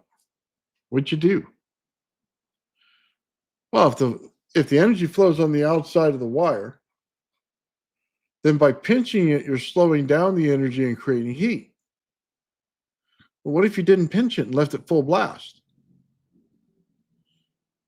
Then the capacitance of this to the capacitance of this that goes in a format like this, it matches. But it's the same thing we're doing in the RAV. That's why tuning it is so easy. This is why understanding tuning in a system becomes easy. We're matching this by matching this. Now the energy flows in a free pattern without that pinch. That pinch stops everything. It's impedance. It's not what you want. It's how electrons build. You say, no, there's electrons in everything. No. Electrons are the impedance. They're not what you think they are. You must have some form of impedance in order to create an electron.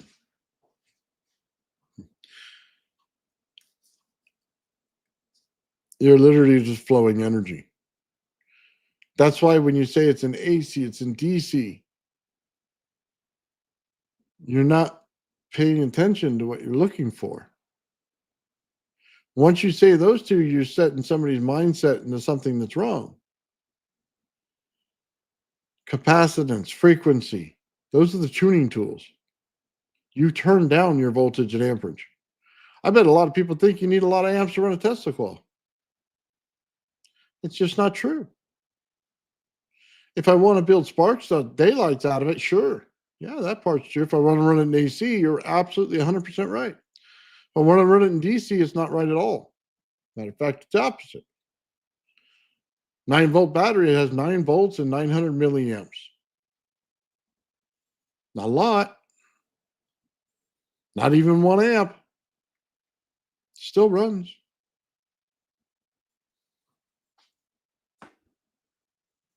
The amperage is really not that important. The voltage is not that important. It's the amplification of the frequency that builds out your radiation. That's why it's dangerous to be around these things at a full resonance frequency. You don't want to be around it. You want to leave the room. One of the things that some people don't understand when it comes to this, why would you not choke your testicle? And what do I mean by that? You just put a little round choke on it on a cellular exciter circuit, and you would stop it from trying to resonate with everything in the room. Why would you never do that if it came to something like the integrotron? You're looking for it to resonate your body.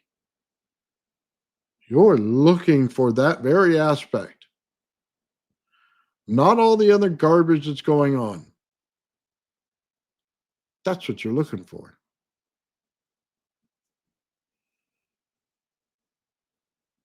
I'm sorry, man. When they rebuilt that thing, they screwed it up. They wanted to take you out of the zone that you were in so that your body can recover. They screwed that up.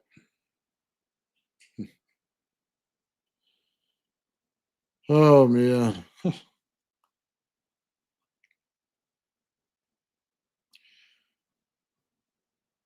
Oh man.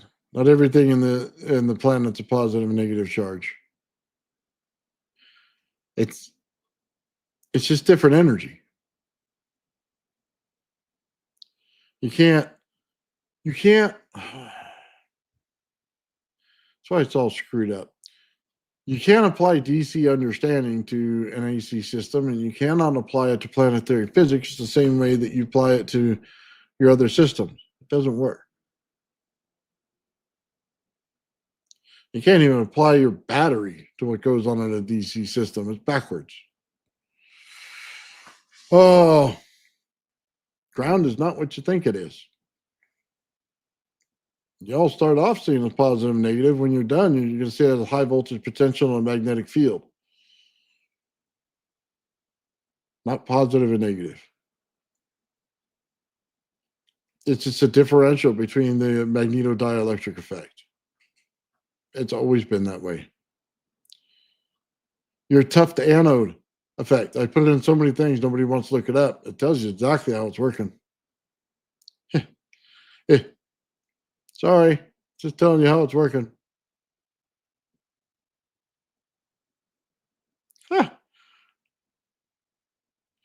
You're drinking the maybe juice. Oh, that's great. Sounds, yeah, ground's a source of power. There's no question about it. You can make earth batteries out of it.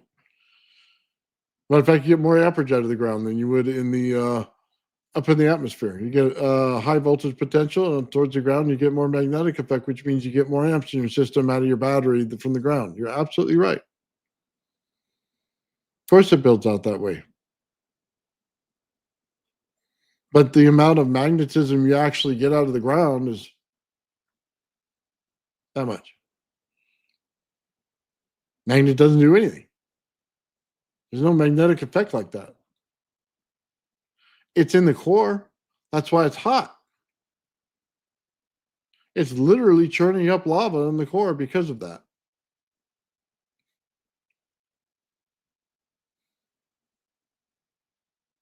Well, everything's taught by the universes. I agree with that.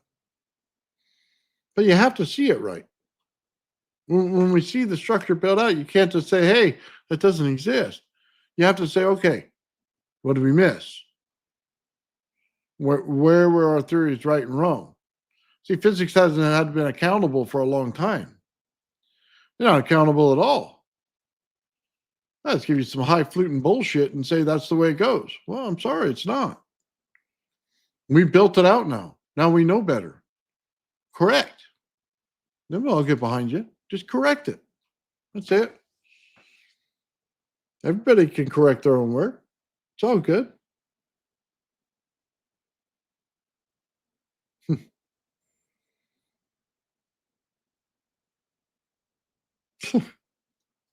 Oh, Mr. Mission Control, you got a lot of stuff going on, man. It's hilarious. Oh, hides magnets under his mattress. Oh,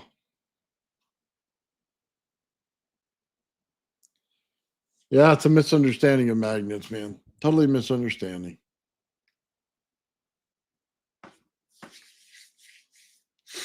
Hmm.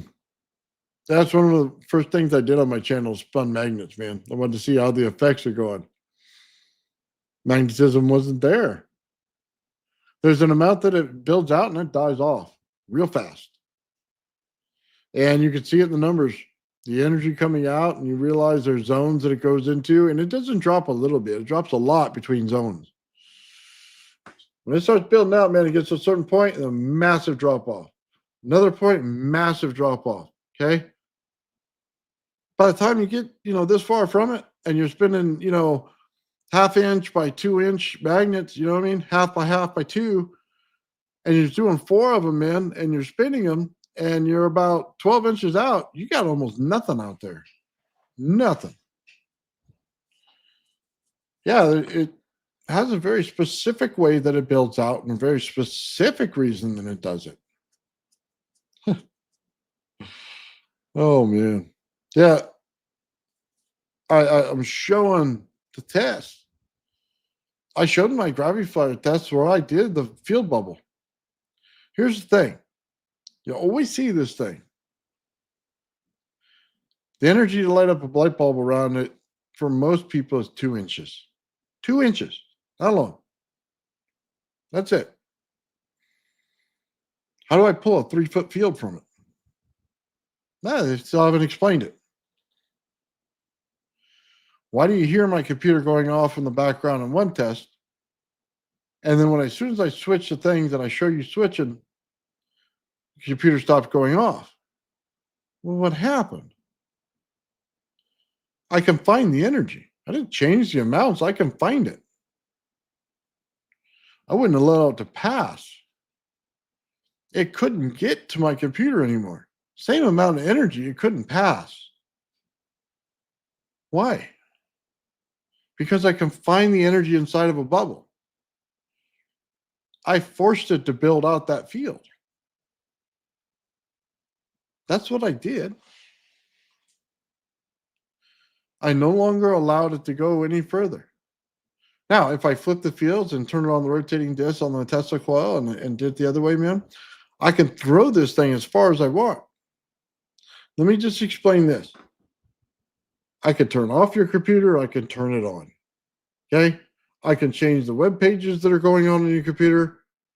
I can bypass any code that you got in your computer. If you have it saved, I will automatically bypass it. It will not ask me for a password. It won't ask me for anything. This is why this stuff isn't let out to the public. Because you can automatically hack every computer you want to. All you're doing is saturating them offsets. It's that easy. They don't talk about it because once you understand what you're doing, this kind of effect will happen all the time. That's why they like to talk about electrons and holes. Don't get me wrong, I'm not above talking about balls and holes all day. Okay, but it's not what it is. It's saturation of field. You can turn things on and off all day. All day. Okay? It's just when you start showing that stuff, so when people start showing up to your door. I had somebody follow me in a park for about 6 months because I showed it. They didn't like that one at all.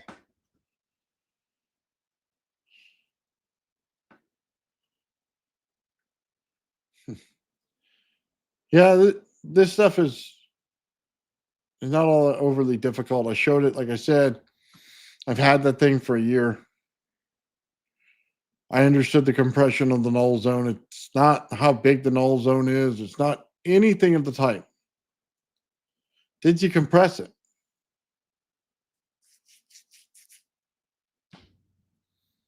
I think it's beyond some people to understand why or how I did it. But that's okay. Let's see what we got going on.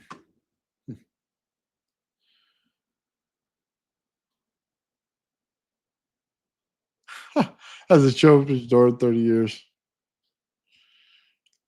Oh man, right on, Paul. 8.4. We're getting there, man.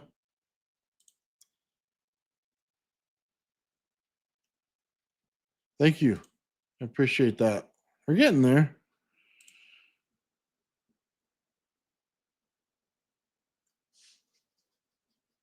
Yeah, that's one reason, man. We had a guy. We're over with crypto doing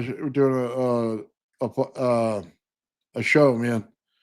And let me tell you, man, he had two great guests on that night, and one of them was talking about the how to make gold. Okay, so if you go on the League of Extraordinary Inventors that we did this past Friday, okay, over there on Mike's channel, and you watch that episode, it is a must watch. Let me just tell you, man, that is a must watch if you want it. You're interested in gold at all. If you are interested in gold, watch that show. Oh my God. It was like the biggest eye opening thing ever. I want to say thank you to Mike and thank you to Bernie for doing that, man. That was an amazing, amazing show. We went from building gold, resonance and systems, um, doing all kinds of stuff, man. And we went right into organites and everything else. It's all the same energy. And the cool thing is both guests knew it. That was really just awesome, man. So yeah, that's a much I think I may clip that part of the show and just show it again just so people have it. It's far and away, man. It blew my mind. So yeah, great job, Mike. So yeah, it's on my channel on the live section. Just look up the live, man. We did it last Friday, and yeah, it was totally epic.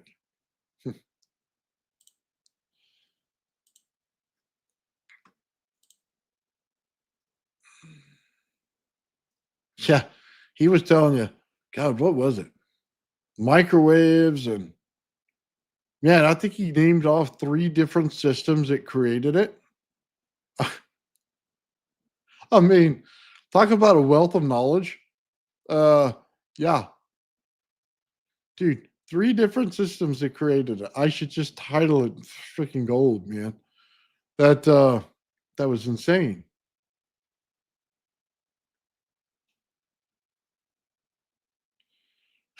Yeah, just don't try to make it. Huh. Yeah, Mike did the show on the road. He was over at Bernie's house, man. In the hotel, and then he went to Bernie's the next day. But yeah, yeah. For those who caught it, man, it was like, dude, people who caught it was like, wow, what did I just watch? Like, how did that happen, man? Yeah. Sorry, I can't say enough good things about it. It reminded me of the first time I ever met Tim Tron, man. It was like, dude, instantly blown away with the wealth of knowledge right in front of my face. So, yeah, that guy, man. You know what? I'm gonna have to go over to his channel and ask him to come on, man. Mike from space, as he was saying it. I'm gonna have to ask him to come on the channel because I think you guys would really, really enjoy that.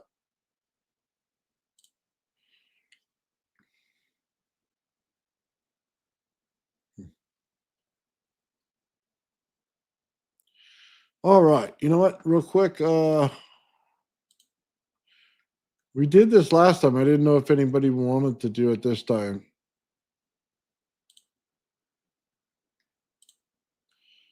That's the wrong one. Okay.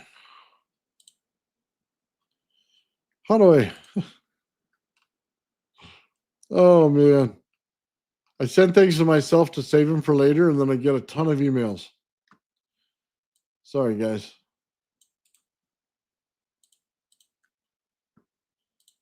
So this right here,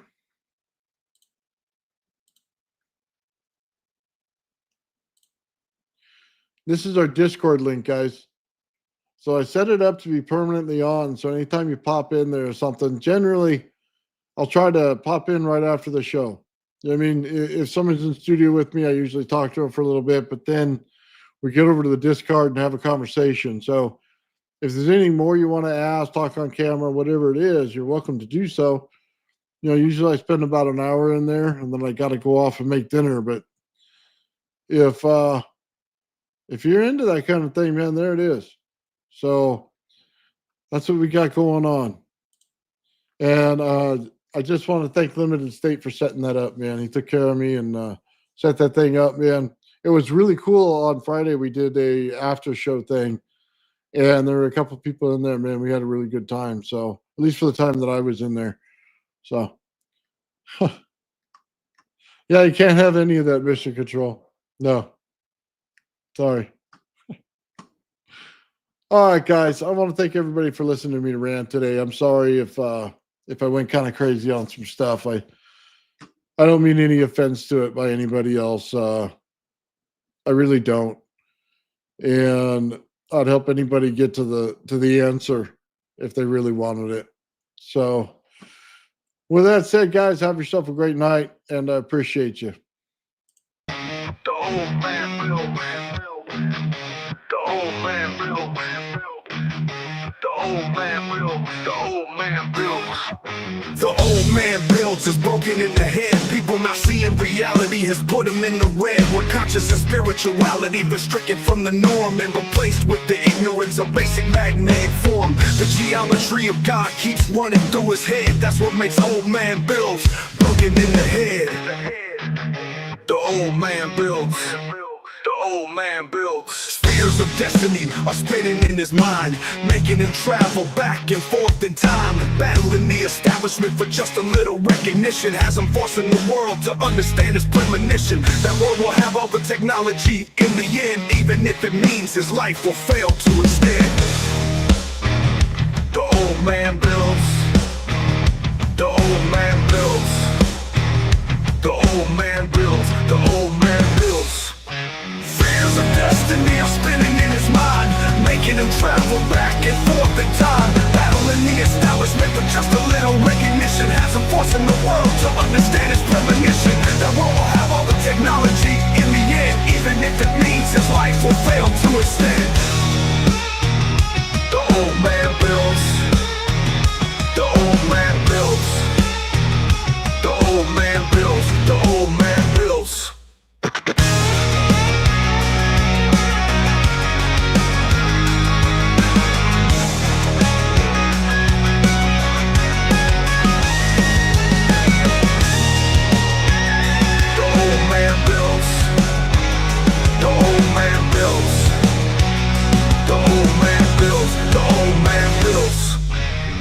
Fears of destiny are spinning in his mind, making him travel back and forth in time, battling the establishment for just a little recognition. Has him forcing the world to understand his premonition. That world will have all the technology in the end, even if it means his life will fail to extend.